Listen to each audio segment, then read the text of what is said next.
जितेंद्र आव्हाड. अध्यक्ष महोदय, या सभागृहात 293च्या प्रस्तावावरती मी बोलायला उभा आहे. अध्यक्ष महोदय, मागच्या अधिवेशनामध्ये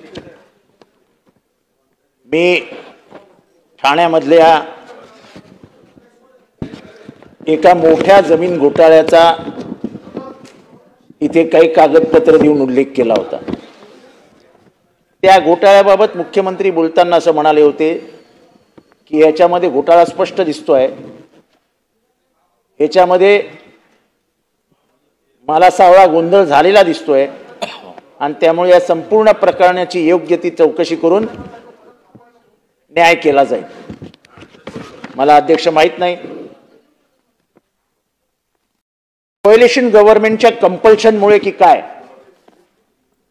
पण खमक्या मुख्यमंत्र्यांकडनं न्याय देताना काही दिसत नाही. अध्यक्ष महोदय, 2,500 ते 3,000 कोटी रुपयाचा घोटाळा आहे. रतनजी प्रेमजी ट्रस्ट नावाची एक मोठा ट्रस्ट आहे ठाण्यामध्ये. हजारो एकर जमिनी आहेत. या ट्रस्टचा गेल्या अनेक वर्षाचा कारभाराचा आलेख बघितला असता, तपशील बघितला असता, खोटीपणाची कागदपत्र तयार करायची, कुळाला केस घालायला लावायची, ट्रस्टनी जाऊन सांगायचा हा कुळ होता आणि जमिनी व्यवस्थित मोकळ्या करून द्यायच्या. अंडर द टेबल जे होतं त्याच्याबद्दल काय बोलायला नको, पण कुळाच्या म्हणजे ट्रस्टच्या जमिनीवर कुळ लागतं का, हा पहिला रेव्हेन्यूचा प्रश्न आहे. अध्यक्ष महोदय, इथे एक जमीन आहे. या जमिनीची आजची मार्केट व्हॅल्यू 1,500 कोटी रुपये आहे. अध्यक्ष महोदय, या जमिनीची किंमत 70 कोटी रुपये लावण्यात आली. आणि सर्वात आश्चर्याची बाब म्हणजे डेप्युटी चॅरिटी कमिशनर, म्हणजे मुख्य चॅरिटी कमिशनर नाही, charity commissioner, joint charity commissioner कोणतरी आहेत, त्यांचं नाव काय मला माहित नाही, त्यांनी सगळ्या परवानगी देऊन टाकल्या. विक्रीची परवानगी दिली, नो ऑब्जेक्शन सर्टिफिकेटही दिलं. ते कसं दिलं आश्चर्यच आहे. हे करत असताना अध्यक्ष महोदय, तहसीलदाराला माहिती होतं की ह्या जमिनीवरती हायकोर्टामध्ये मुकादम विरुद्ध रतनजी प्रेमजी ट्रस्ट ही केस चालू आहे. तहसीलदाराला हे माहित असताना त्यांनी ही जमीन टीएमसीच्या नावावर फिरवली. टीएमसी एक पाऊल पुढे गेलं. आपण अनेक वर्ष महानगरपालिकेत काम केलं. एखादी प्रॉपर्टीचा टीडीआर द्यायचा असेल तर ती प्रॉपर्टी टीएम म्हणजे म्युनिसिपल कॉर्पोरेशनच्या ताब्यात असायला हवी का नको? काय नाही, तिथे आता नाही, पता नाही, बोर्ड नाही, बाउंड्री नाही, पण टीडीआरची तयारी करून टाकली. टीएमसी ऑफिशियल्सनी टायटल सर्टिफिकेट दिलं. जेव्हा या ट्रस्टच्या संबंधित एका माजी ट्रस्टीने हायकोर्टात ही केस नेली तेव्हा हिज लॉर्डशिप म्हणाले की याच्यात चक्क घोटाळा दिसतोय. मी हा पूर्ण जो चॅरिटी कमिशनरने घेतलेला निर्णय आहे तो कॅन्सल करतो आणि हे परत तुम्ही आमच्याकडे या. आणि चॅरिटी कमिशनरला आदेश दिले की तुम्ही हे सगळं व्यवस्थित करून घ्या. पण त्यांनी तिथे क्लिअर सांगितलं की ह्याच्यात फ्रॉड झाल्याचा स्पष्ट दिसतोय. आता अध्यक्ष महोदय, त्याच्यात एक केसरियाजी कॅपिटल नावाचा फॅक्टर इन्व्हॉल्व आहे. आता केसरियाजी कॅपिटल कोण आहे? तर मुलुंडला एक non banking finance agency NBFC आहे. चॅरिटी कमिशनरने सांगितलं की तुम्हाला 1,200 कोटी रुपयाचा काय गॅरंटी द्यावी लागेल. त्यांनी केसरियाजी कॅपिटल तयार केली. केसरियाजी कॅपिटलकडे बँकेमध्ये 150 रुपये नाही, 150 रुपये ऑन रेकॉर्ड ना, ऑडिटेड अकाउंट आहे त्यांचं ऑनलाईन. त्यांनी दिली ना 125 कोटीची बँक गॅरंटी देऊन टाकली. म्हणजे ती MBFCनी द्यायची असते, जी काय द्यायची असते. कुठनं दिली, काय दिली, कोणी चौकशी करायला काय कोणाला वेळच नाही. कारण का खालपासनं वरपर्यंत प्रत्येक ऑफिसर ह्याच्यात गुंतलेला होता. प्रत्येक ऑफिसर, तहसीलदार ऑफिस गुंतलेलं होतं, TLR गुंतलेला होता, TMC ऑफिशियल्स गुंतलेले होते. आणि जेव्हा हायकोर्टाने बांबू घातला तेव्हा कुठे जागेवर आले. अध्यक्ष महोदय, दुर्दैवाची गोष्ट आहे की TMCच्या हातात जमीन नाही, TMC TDRची तयारी करते. अध्यक्ष महोदय, लँड वेकंट आहे, लँडवरती एक झोपडं नाही. आणि TDR कशावर क्लेम केलाय, तर म्हणे तिथे झोपड्या आहेत. झोपड्या दाखवल की नाही. माझ्या पुढे पूर्ण लँडचा गेल्या 1 वर्षाचा सर्वे आहे, दर आठवड्याचे व्हिडिओ आहेत. एक झोपडी नसताना त्यांना TDR देण्यासाठी TMC झोपड्या आहेत असं दाखवायला तयार होतं. आमची मुख्यमंत्र्यांकडनं माफक अपेक्षा आहे. तुम्ही आम्हाला सांगता की सुप्रीम कोर्टाने स्टेटस को दिलाय, पण सुप्रीम कोर्टाने शब्द काय वापरले, त्याने हायकोर्टाच्या ऑर्डरवर स्टेटस को नाही दिलाय. परिस्थिती जैसे थे ठेवा म्हणून इन्क्वायरीवरती रोख लावायला सांगितलेलं नाहीये. अध्यक्ष महोदय, बँकिन नावाचे जे याचे परचेसर आहेत त्यांनी केलेले जे व्यवहार आहेत ते तपासले तर ही बाब धक्कादायक आहे. ते ॲग्रीमेंट करतात कधी, त्या चॅरिटी कमिशनरनी ज्या अटी घातल्या त्या फुलफिल करण्यासाठी एक मोठा एजन्सी घेऊन येतात, त्याच्याशी ॲग्रीमेंट करतात, त्या ॲग्रीमेंटवरनं टेंडर भरतात आणि टेंडर मंजूर झाल्या जी मोठी पार्टी असते ती रेजिग्नेशन देऊन बाहेर पडते. अरे काय येडे समजता काय लोकांना. अशाच प्रकारचे 5 FIR या रतनजी प्रेमजी ट्रस्ट विरुद्ध ठाण्याच्या पोलिसांकडे आहेत. काय माहित नाही ठाण्याच्या पोलिसांचा आणि रतनजी प्रेमजी ट्रस्टचं कुठले प्रेमळ नात्याचे संबंध आहेत. आजपर्यंत या 5 FIR विरुद्ध FIR तर नोंदवले, पण 5 FIR मध्ये रतनजी प्रेमजी ट्रस्टचा जो कोणी आहे चालवणारा त्याला साधं चौकशीसाठी सुद्धा बोलवलं नाही. मग FIR नोंदवता कशाला. याचा अर्थ या संपूर्ण डिलिंगच्या मागे पॉलिटिकल हात आहे. हा पॉलिटिकल हात मला माहिती आहे. ज्या अर्थी मुख्यमंत्री याच्याकडे थोडंसं एक पाऊल मागे जातात त्या अर्थी पॉलिटिकल प्रेशरचा वापर झाला आहे. हा आरोप आहे माझा आणि मी हे पुराव्यानिशी सिद्ध करून देईन. त्याचं कारण ज्या गतीने पोलीस इन्क्वायरी स्टार्ट झाली होती त्याच गतीने रिव्हर्स गिअर पडला. जे पोलीस आम्हाला सांगत होते काय दिवसाचा खेळ साला एकदम बेकार झालेला आहे, जे काय झालंय ते संपूर्णच टाकतो, ते पोलीस आम्हाला सांगतात साहेब तुम्ही समजून घ्या ना, साहेब तुम्ही समजून घ्या ना. अरे काय समजायचं. 2,500 कोटीच्या जमिनीचा व्यवहार 100 कोटीमध्ये आटपून त्याचा मलिदा घशात घालण्याचं काम जर कणूक करत असेल आणि शासनाचं नुकसान होणार असेल तर शासकीय यंत्रणेने काय करायचं एकदा शासनाने ठरवावं. अध्यक्ष महोदय, हे बोगस बँक गॅरंटी हे सगळं इकॉनॉमिक ऑफेन्स विंगच्या हातात आहे.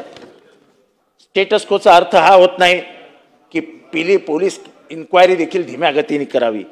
पण अध्यक्ष महोदय, या प्रकरणामध्ये ते होत आहे आणि हे गंभीर आहे. तहसीलदार उलट काम करतो, TILR उलट काम करतो, ठाणे महानगरपालिकेचे उलटे काम करतात. आणि मी इथे सांगतो, जर मी आयुक्तांना फोन करून सांगितलं नसतं की साहेब या फायलीवर सही करू नका, अडचणीत याल, संध्याकाळपर्यंत त्या फायलीवर हा व्यवहार जो सांभाळतोय जो पॉलिटिकल माणूस आहे त्याच्या आग्रहाखातर आमच्या आयुक्तांनी सही करून टाकली असती. मी चांगुलपणा म्हणून आयुक्तांना फोन करून सांगितलं की सर बी अवेअर, या फाईलवर जर तुम्ही सही कराल तर अडचणीत याल, आणि म्हणून त्या फाईलवर सही झाली नाही. पण ज्यांनी हे उद्योग केले, ज्यांनी फाईल इथपर्यंत आणली त्यांच्याबाबत शासन काही भूमिका घेणार आहे की नाही? आणि म्हणून अध्यक्ष महोदय, हा अतिशय गंभीर मुद्दा मी या ठिकाणी मागच्या अधिवेशनातही मांडला होता, या अधिवेशनातही मांडतोय. रतनजी प्रेमजी ट्रस्ट, या ट्रस्टची पूर्ण इन्क्वायरी ही चॅरिटी कमिशनरनी करावी अशी आम्ही मुख्यमंत्र्यांना त्यावेळेस विनंती केली होती. मी आजही मुख्यमंत्र्यांना विनंती करतो. करोडो रुपयांची जमीन आहे.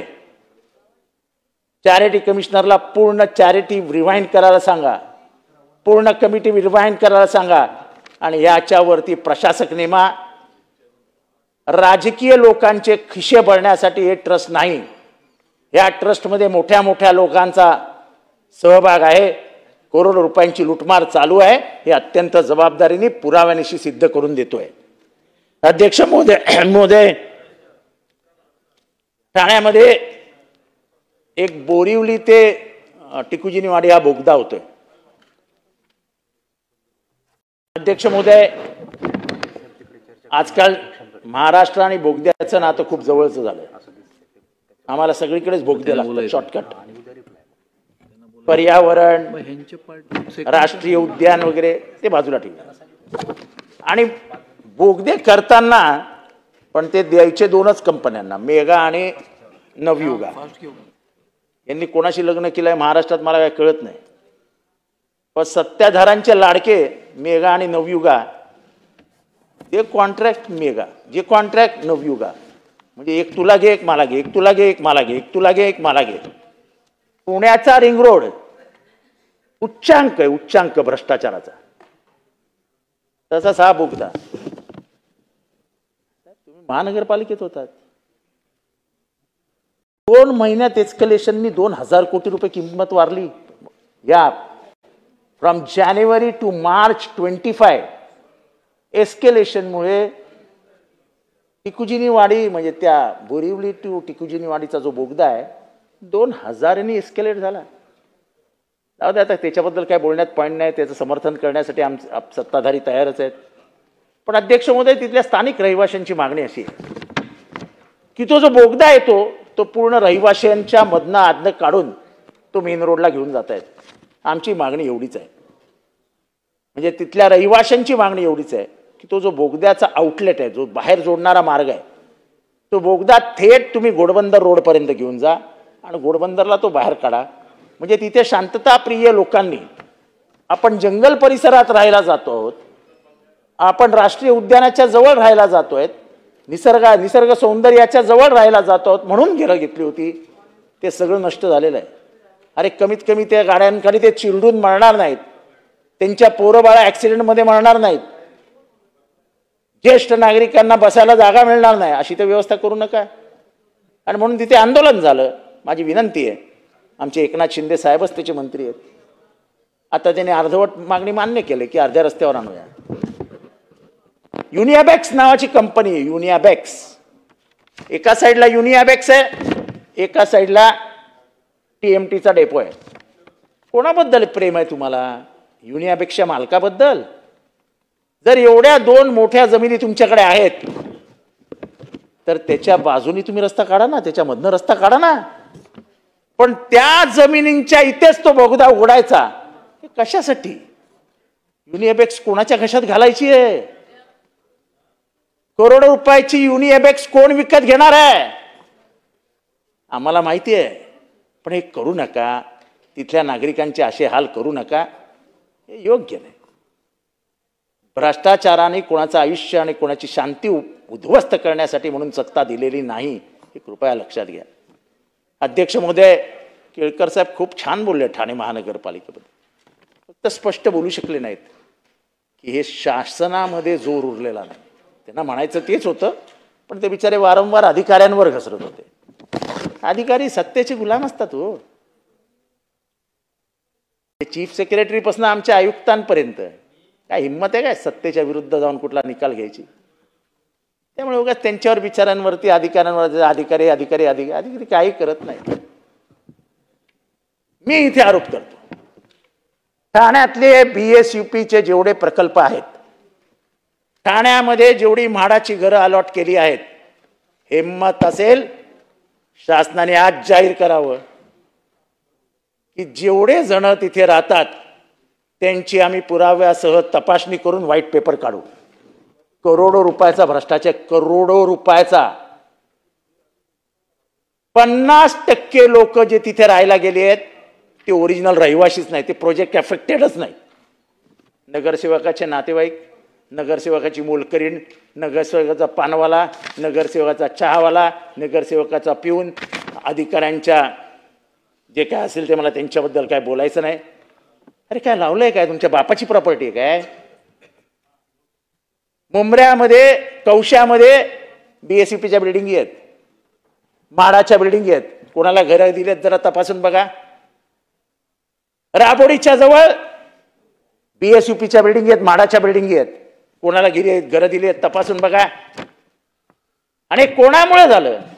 अध्यक्षमुळे. जर आयुक्त तिच्याकडे कानाडोळा करणार असतील, डोळ्यावर पट्टी बांधणार असतील, तर गरिबांना घरं मिळणार कशी? हा शासनाचा पैसा आहे ना. ते प्रोटेक्शन करणं हे आयुक्तांचं काम नाही. मी आज मागणी करतो की BSUP आणि म्हाडामध्ये जेवढी घरं दिली आहेत त्या प्रत्येकाचं ऑडिट करा.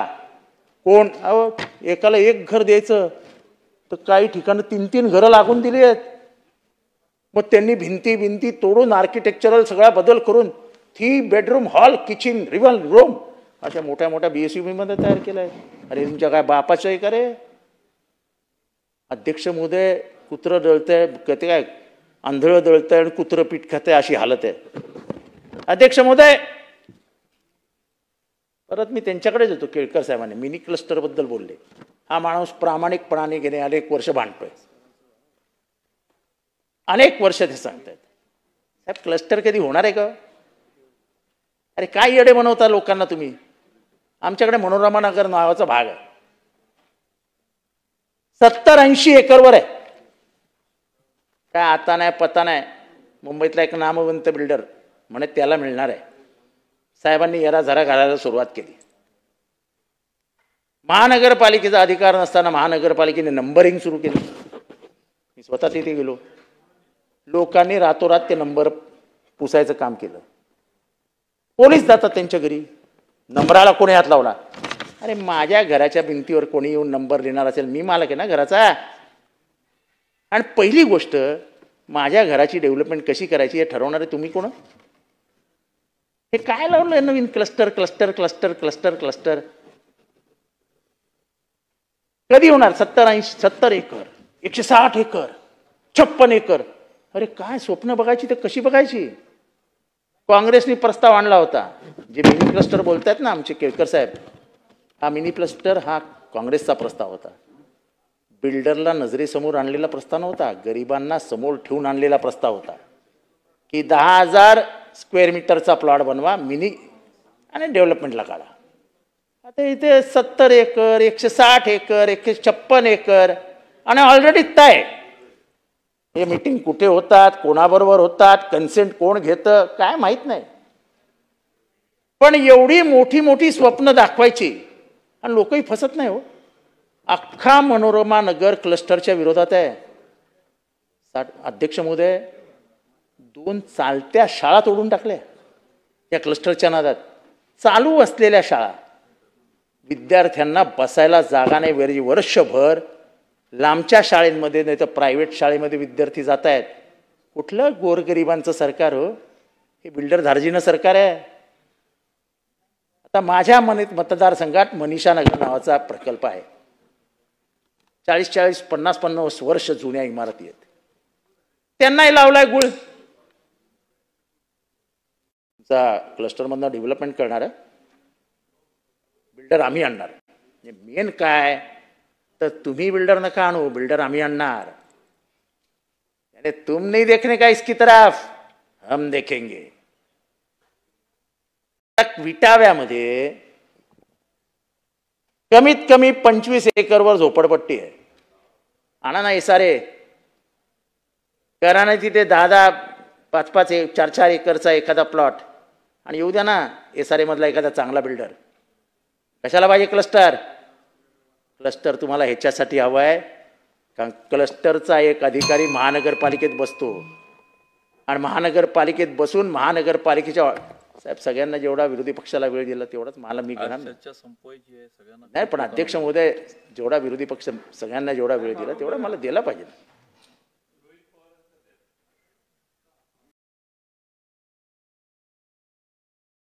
अध्यक्ष महोदय क्लस्टरचा जो गुळ लावण्याचा प्रकार आहे ना हा गरिबांचा जीव घेणारा प्रकार आहे. अध्यक्ष महोदय क्लस्टरमुळे काय झालं ठाण्यात तर क्लस्टरमुळे जे SRAचे प्रस्ताव दाखल झालेत गरिबांचे त्याला सुद्धा कायद्याने नाही आदेशाने बंदी आहे की कुठलाही प्रस्ताव मंजूर करा नका. सगळे प्रस्ताव अडकून पडलेत. काय गरिबांचं ते एवढा छळ मांडलाय. गरिबांना घेऊ द्या ना त्यांची घरं, बांधू द्या ना त्यांची घरं. अध्यक्ष महोदय प्रॉब्लेम तर असे वाढलेत की बोलायला सोय नाही. अध्यक्ष महोदय पाण्याचा प्रश्न गंभीर आहे. अध्यक्ष महोदय ठाण्याला पाणी मिळत नाहीये.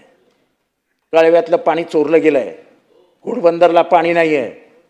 मी वारंवार ही विनंती करतोय की मुख्यमंत्री ठाणे शहरातले होते आता ते उपमुख्यमंत्री आहेत पण अतिशय मोठ्या डिपार्टमेंटची जबाबदारी त्यांच्याकडे आहे.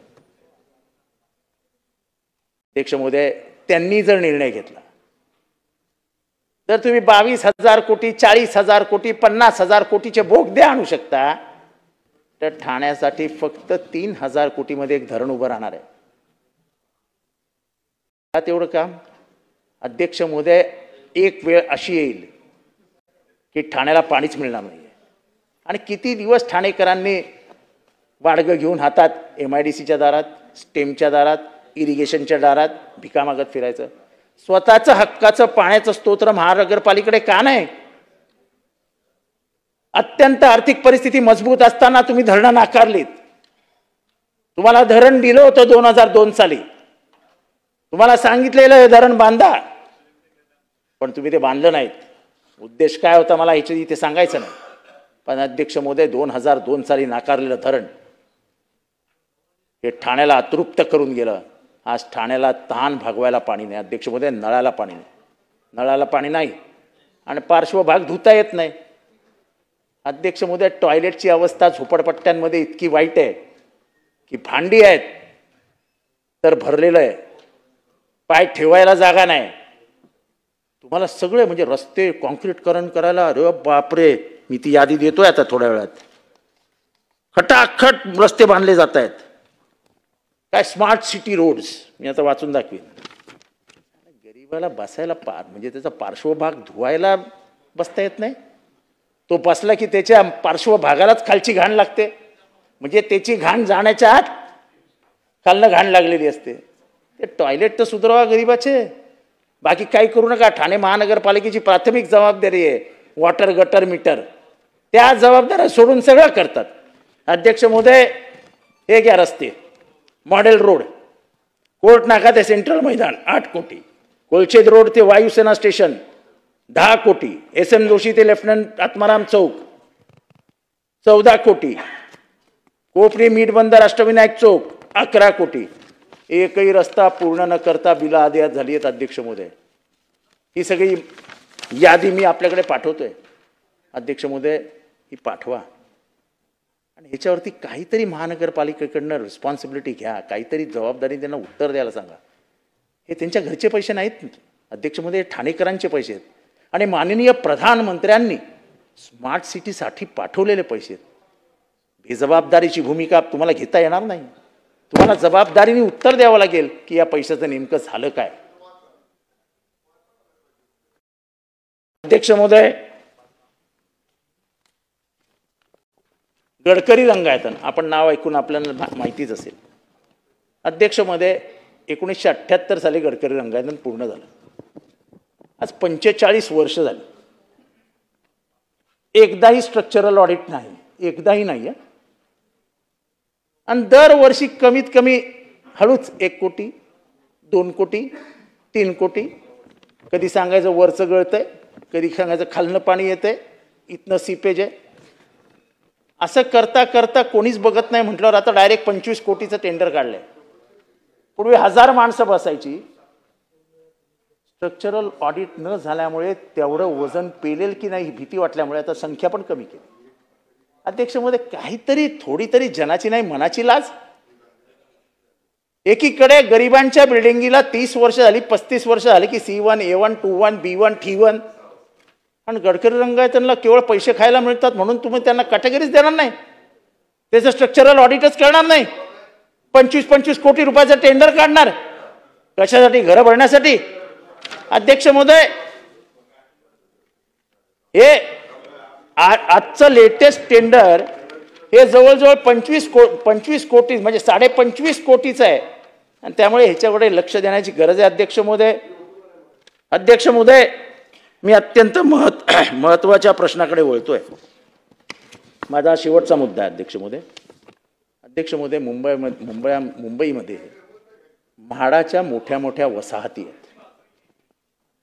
मी जेव्हा गृहनिर्माण मंत्री होतो तेव्हा SPP नगरचे रहिवासी माझ्याकडे आले होते, आणि त्यांचा पूर्ण पुनर्विकासाचा प्रस्तावाला जवळजवळ मान्यता देऊन सगळी तयारी करून ठेवली होती.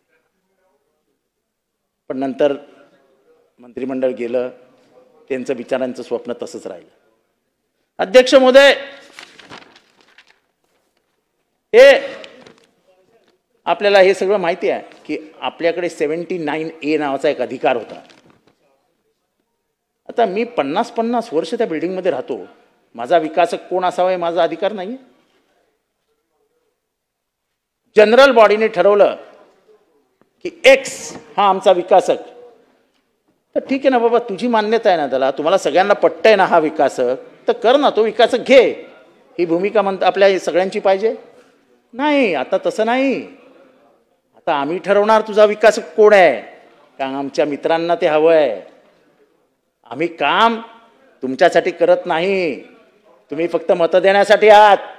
तुमची एकदा मतं आली की मग आम्ही ठरवणार तुमचं भविष्य.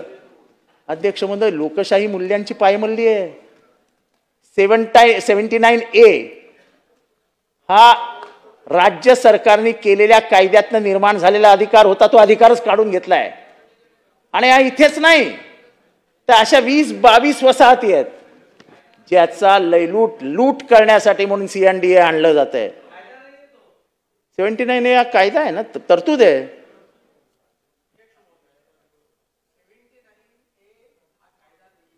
अधिनियमाखाली तरतूद आहे.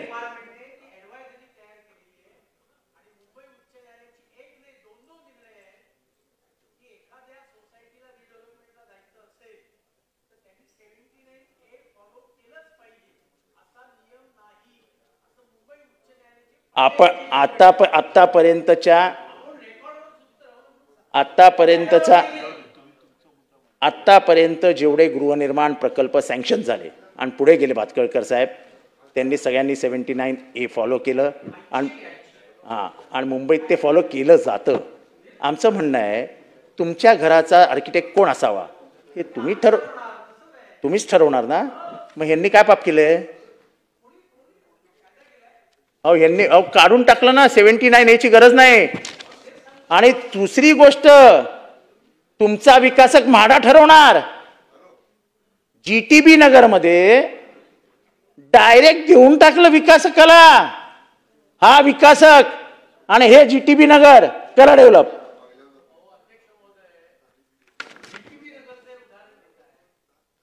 त्याच्यावर कमिटी नेमली होती राज्य सरकारने, आणि त्या कमिटीने हे सजेशन केलं की म्हाडाने द्यावं.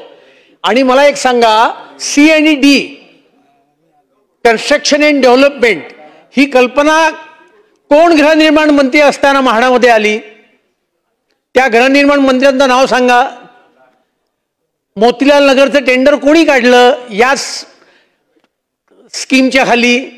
सगळ्यांना माहिती आहे. उद्या आपलं इतकं सदनाला चुकीचं कृपया सांगू नका, आपण फार सिनियर सदस्य आहात, आपल्याकडे अपेक्षा नाही. मी सांगतो ना, CNDAचं टेंडर काढलं पण कोणाला द्यावं असे निर्देश नाही दिले.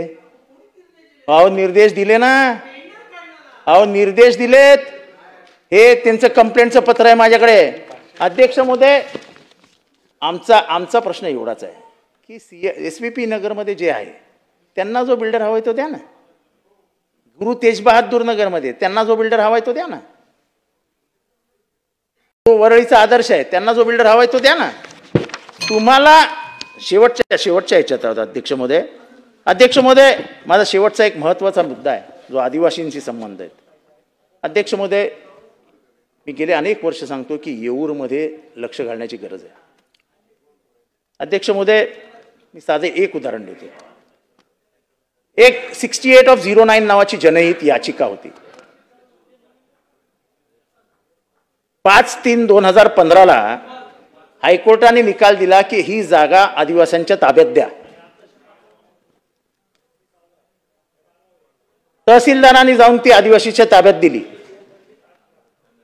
19/4/2025 निर्मल जैन नावाचा एक माणूस गावगुंडांना घेऊन तिथे घुसला आणि सगळ्या आदिवासींना मारून बाहेर काढलं. हे आदिवासी गेले 2 महिने पोलीस स्टेशनला जात आहेत की आमची तक्रार घ्या. कोणीही तक्रार घ्यायला तयार नाही. अध्यक्ष महोदय, शेवटी शेड्यूल ट्राईब कमिशननी दिल्लीहून पत्र पाठवलंय की why action has not been taken. अध्यक्ष महोदय, काय चालू आहे? अध्यक्ष महोदय, तिथे 7/12 वरती राखीव वन लिहिलंय. त्या राखीव वनांवरती प्रायव्हेट लोकांनी कब्जा केलाय. आतमध्ये बंगल्याची कामं चालू आहेत. म्हणजे हे जंगल राज्य आहे की काय? असे 70 एकरचे 7/12 मी आता देतो इथे. 70 एकरचे 7/12 ज्याच्यावरती म्हणजे मला माहित नाही की राखीव वन असताना विदाउट द परमिशन, म्हणजे कोणाची मान्यता नसताना, काही नसताना बोजा चढवला जातो. राखीव वनावरती बोजा चढवणार, ज्याचा बोजाला नाव आहे तो कोणाला तरी जमीन विकतो, त्याला बाउंड्री मारली जाते, तो माणूस येतो बंगल्याच्या बांधकामाला सुरुवात करतो. अध्यक्ष महोदय, संपूर्ण येऊर उद्ध्वस्त करण्याचं काम चालू आहे. अध्यक्ष महोदय, आदिवासींच्या जमिनी कोणी घेतं, कोणालाही विकतं, आदिवासींना मारून हकलून देतं.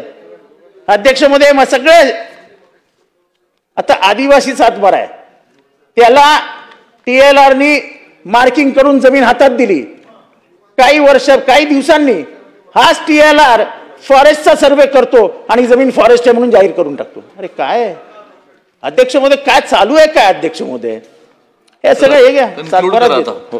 अध्यक्ष महोदय, हे जे रिझर्व्ड फॉरेस्ट आहे, या रिझर्व्ड फॉरेस्टच्या बाबतीत सरकारने निर्णय घेऊन काय ते एकदा आम्हाला सांगा. अध्यक्ष महोदय, येऊरमध्ये जे बंगले बांधले जात आहेत, 1000 स्क्वेअर फीटच्या बंगल्याला मान्यता आहे. अध्यक्ष महोदय, अत्यंत गंभीर आरोप करतोय मी. 1000 स्क्वेअर फीटच्या बंगल्याला मान्यता मिळते. एक महाशय आहेत, त्यांनी 22,000 स्क्वेअर फीटचा बंगला बांधलाय. 22,000 स्क्वेअर फीटचा. अरे जंगल राज्य पण ह्याच्यापेक्षा चांगलं असेल हो. तुम्हाला मॅक्झिमम परमिशन आहे 1150 प्लेंथ. 22,000 स्क्वेअर फीटचा बंगला. तक्रार करून करून लोक दमले, कोणी कारवाई करायला तयार नाही. बंगल्यांचाच एकीकडे तुम्ही सांगता अनधिकृत बांधकाम शहरात असतील तर हे करू ते करू, पाडू, टॉक टॉक टॉक. अरे श्रीमंतांचे बंगले बांधले जातात, त्याच्याकडे का दुर्लक्ष करतायत आयुक्त महोदय? आयुक्तांना वेळ नसेल तर द्या एक माणूस आमच्याबरोबर, मी सगळे बंगले दाखवतो येऊरमधले. हा याचा बंगला, हा याचा बंगला, हा याचा बंगला, हा बनतोय, हे तो बनतोय. अरे पण काहीतरी करा, जरा गरिबांना पण वाटू द्या की राज्य व्यवस्था गरिबांच्या बाजूने आहे, ही श्रीमंतांसमोर लुळी पडलेली नाहीये. आणि त्यामुळे अध्यक्ष महोदय, भ्रष्टाचाराने पोखरलेलं व्यवस्था झाली आहे महाराष्ट्रात. गरिबाला न्याय मिळेल असं वाटत नाही. इथला आदिवासी, इथला दलित, इथला शोषित पिडला जातोय. इथे लुटालूट चालू आहे. आणि म्हणून अध्यक्ष महोदय, या मी केलेल्या या सगळ्या जे प्रश्न उपस्थित केलेत त्याच्याबाबत या सरकारने गांभीर्याने या ठिकाणी करावा. मी परत एकदा सांगतोय अध्यक्ष महोदय, माननीय मुख्यमंत्र्यांनी दिलेला विधानसभेतला शब्द आहे, विधानसभेत त्यांनी केलेलं विधान आहे की रतनजी प्रेमजी ट्रस्ट मध्ये झालेला घोटाळा हा गंभीर आहे आणि त्याबाबत सरकार लवकरच योग्य निर्णय घेईल. त्यांनी पोलीस हस्तक्षेपाला देखील आदेश दिले होते. तुम्हाला जरी कोर्टात स्टेटस को असला आणि तुम्ही तो न सांगत असाल तरी तुमचे पोलीस ज्याला घाबरवायचं आहे त्यांना फोन करून घाबरवतातच आहे. रतनजी प्रेमजी ट्रस्टच्या बाजूने आपल्याला कागदपत्र तयार करायची आहेत. असा प्रयत्न पोलिसांचा चालू आहे. जर 2,500 कोटींचा घोटाळा तुम्ही अशा पद्धतीने दाबत असाल तर तुम्ही सरकारचं नुकसान करत आहात. मुख्यमंत्र्यांकडनं या आमच्या अपेक्षा नाहीत. मुख्यमंत्र्यांची स्वतःची एक आपली आगळी वेगळी इमेज आहे, ती त्यांनी टिकून ठेवावी. राजकीय दबावाखाली न येता असल्या या चोर लबाडांना पाठीशी घालू नये एवढीच विनंती करतो. थांबवतो. जय हिंद, जय महाराष्ट्र, जय भीम.